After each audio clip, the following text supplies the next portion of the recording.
The other day, the Los Angeles Times reported with great fanfare that the Office of Special Counsel is about to launch a major investigation into key elements of the White House political operations that for more than 6 years have been headed by Chief Strategist Karl Rove. The new investigation, according to the LA Times, could create a substantial new problem for the Bush White House. The head of the OSC, Scott+bloch, is quoted as saying, "We will take the evidence where it leads us. We will not leave any stone unturned." Well, that certainly sounds good to me. You hear the words Office of Special Counsel, major new investigation, Rove as its target. I mean, who wouldn't be thrilled by the prospect of justice finally being done? The problem here is that having Scott+bloch and his Office of Special Counsel investigate Karl Rove's operation is probably a little better than having Jack Abramoff do it, but not a whole lot better. Scott+bloch has himself been under investigation for many months now by the Office of Personnel Management for doing substantially the same thing that Gonzalez and Rove and the others are now accused of doing. Specifically, Scott+bloch has been accused of mounting a major purge of the Office of Special Counsel. He has tried to purge the office of its gay members. He has also intimidated staff members by threatening to reassign them if they dared to disagree with his policies. Before a major whistleblower probe, he took them aside and gave them a stern warning as to what to say and what not to say. In other words, he's only fit to conduct the investigation if we assume that people who are guilty of particular crimes are the best suited to prosecute them. Now let's take a look at who this guy is. Who is Scott+bloch, and why is this important? Bloch got his start practicing law in Lawrence, Kansas. He was a member of the Claremont Institute, which prides itself on fighting the gay rights movement. He then went on to become deputy director of the Office of Faith-Based and Community Initiatives, and then in the beginning of 2004, Bush appointed him the head of the Office of Special Counsel. In purging the Office of Special Counsel, Bloch made it a point to hire only the graduates of Ave Maria Law School. Ave Maria Law School, which will shortly become officially Ave Maria University, is the brainchild, the creation of Tom Monahan. Now, Tom Monahan founded and then sold Domino's Pizza, and with the many millions that he earned thereby, he founded this law school whose express purpose is to teach law from a Catholic perspective. Let me be more precise, from an ultra-Orthodox, highly authoritarian Catholic perspective. Now, there are a number of colleges in the United States today that teach this kind of law, but Ave Maria is probably the foremost of such institutions. Its purpose is basically to help Catholicize the United States. Now, this all has to do with the Bush administration's general theocratic movement, which is based on an alliance of authoritarian Catholic extremists with the evangelical movement at its most radical. Of course, these two have historically been at odds, but one of the most important points about the history of this movement is that they have come to terms because they agree that doing away with secular humanism is the most important task that lies before all Christians who deserve the name.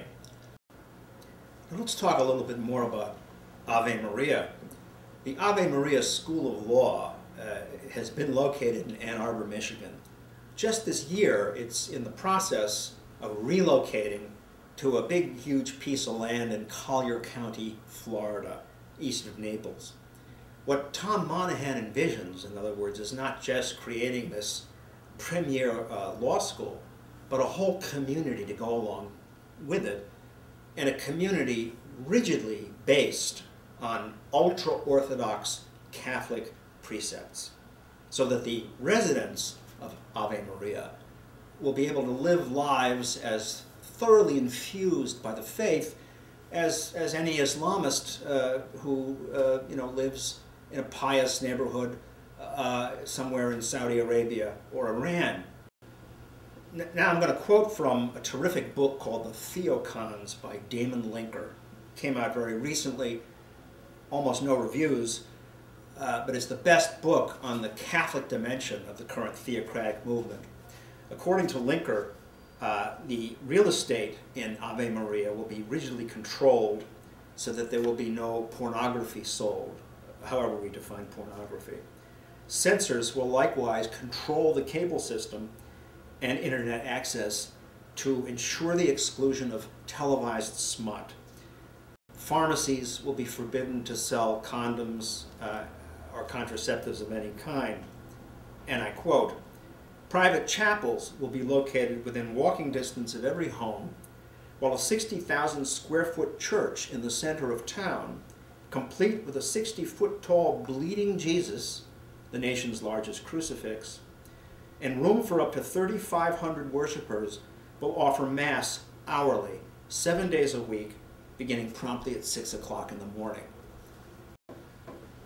Now let's be very clear. The problem with schools like Ave Maria is not that their faculty and students are pious Christians. That's not the problem.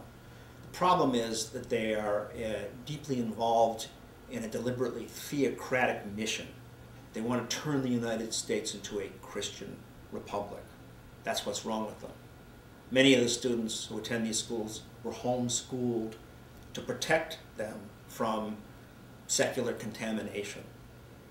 And they are being trained precisely to take over influential positions in government and business and thereby direct the American culture towards theocracy.